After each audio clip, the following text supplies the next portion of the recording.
Hi everyone, we are Ana Maria Ortega, Sofia and Angie Duran. We are going to present the product life cycle and international production, and the company that we choose is Disney Plus. The agenda of this presentation is number 1, what is the product life cycle? Number 2, a stage of a product life cycle. Number 3, what is the US market like according to Vernon? Number 4 is a brief history of Disney. Number 5, Disney Plus history and key statistics. And number 6, Disney Plus, an example of product life cycle. Okay, so first we're going to explain what is the product life cycle. So this is a model that was developed by the economist Raymond Vernon in 1966, and basically the model says that each product has certain life cycle that begins with its introduction and finally ends with its decline. And according to this, companies makes great efforts such as constant innovations, relocation of their production, and changes in their target market, among others, in order to maintain low production costs and high demand. So this will guarantee a longer useful life for the product. Now, in the technological gap, we have that the initial production in one country leads to technological advantage and trade advantage. And the duration of the trade advantage will depend on the cumulative advantage, the speed of demand, and the speed of reaction of competitors. Okay, so now we are going to go deeper into each stage of the product life cycle. So first, in the introduction stage, is when the organization has successfully developed a product and it will enter into the national and then to the international market. At this stage, profits tend to be low.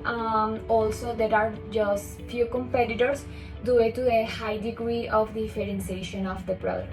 In this stage, also companies are interested in the flexibility in the adaptation of the production processes and also in the adaptation of the requirements of the consumers. And then when sales increase, it will move to the next stage. Okay, so in the maturity stage, the product becomes widely known and the high demand of the product increase sales.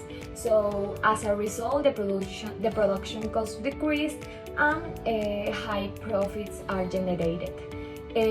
On the other hand, in the transition between the maturity stage and the decline stage, competition becomes intense, and that is why the company will do anything to be stable as a market leader. So that is why the product could be sold in record low prices. Also, the company are going to start looking for other commercial opportunities such as adaptations or innovations, again to maintain as a market leader. And finally, we have the decline stage that happens when the market becomes saturated, the product becomes unpopular, and there is no more an innovator comparative advantage. This stage can occur as a natural result, but also can be stimulated by the introduction of new and innovative products into the market. In this stage, companies try to focus on the cost reduction and also in the relocation production to lower income countries. Okay, so according to Hirsch, in the introduction stage, the developed countries are more competitive due to they can provide scientific and engineering skills that are necessary for this phase of the development of the product.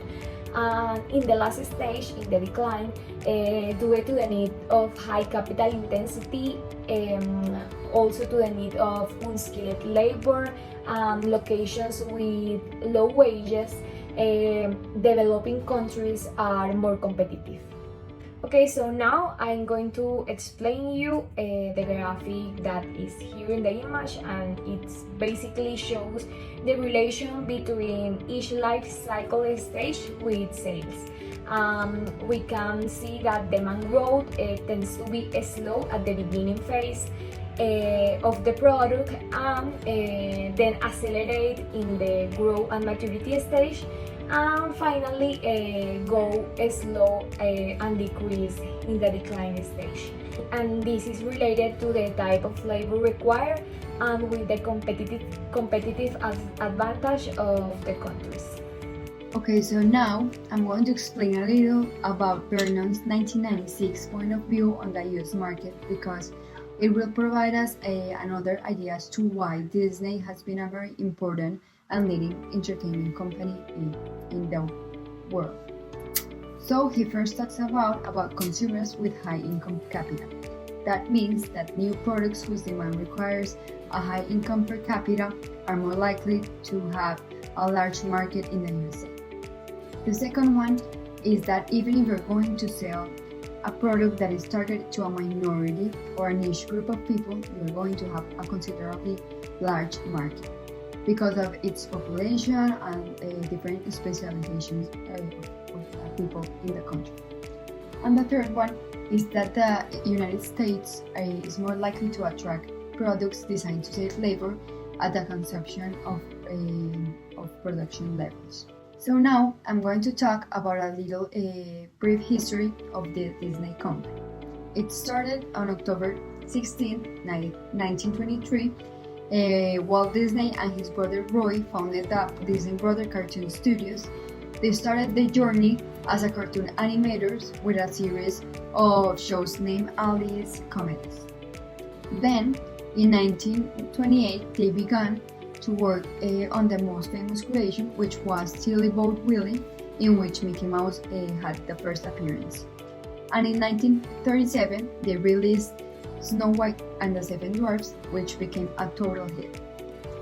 So since then, the Walt Disney Company has produced dozens, if not hundreds, of acclaimed films. This company evolved into a holding company for opening theme parks and acquired dozens of companies all over the world, including ESPN, ABS, Pixar, and Marvel.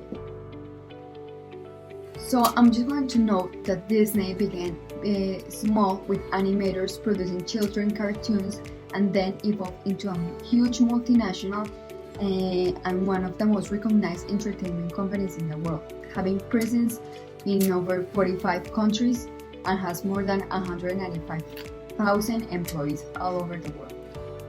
So now that I've talked about what is Disney Plus, I'm going to focus on its strengths. The first one is that since they launched Disney Plus, they have had smaller amount of content compared to Amazon Prime or Netflix, which are its competitors. But they are more focused on having quality over quantity.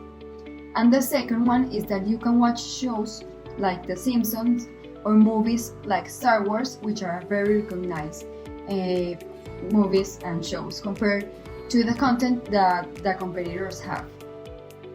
And to have a more broad view of Disney Plus growth, I'm going to talk about key statistics that we consider are relevant for this project. A little note is that all this data was collected from eClub 2022 by the Business of Apps website. The first one is that Disney Plus has increased its revenue by 85% in 2021 compared to the $2.6 billion it made in 2019. In the second quarter, the second one is that in the second quarter of 2022, it reached over 137 million subscribers. That is 32% more than in 2021. And the last one is that the app has been downloaded more than 200 million times. Okay, so now I'm going to explain a little about Vernon's 1996 point of view on the US market, because it will provide us another idea as to why Disney has been a very important and leading entertainment company in the world. So he first talks about consumers with high income capita. That means that new products whose demand requires a high income per capita are more likely to have a large market in the USA.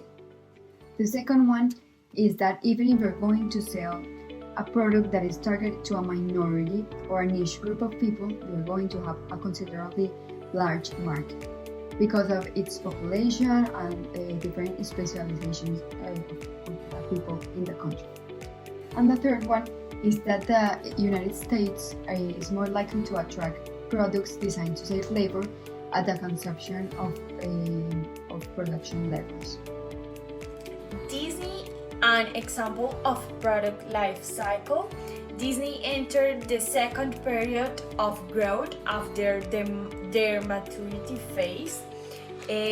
Also, Disney started a company that began as a cartoon studio. The Walt Disney Studio can be represented at its own business life cycle, with the ability to jump into entirely new business avenues. It's difficult to determine what stage they are currently have in this business life cycle due its constant growth, and with more and more acquisitions, it can be urged that the Walt Disney Company is still in a growth stage despite the longevity of this brand, and will continue to expand in this way, seeking to reach its target audience in as many segments as possible. Disney Plus and its stage of the product life cycle. Disney Plus is a streaming video service owned by Disney.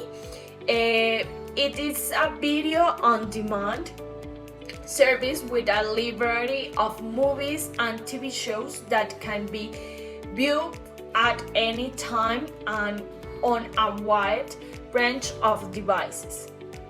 Although it doesn't have as many movies or TV shows as Netflix, Disney Plus is the exclusive home to a significant portion of Disney's huge content archive, and it's the only place to watch the company's new material, like the Star Wars series, The Mandalorian, and oncoming contents from Marvel Studios.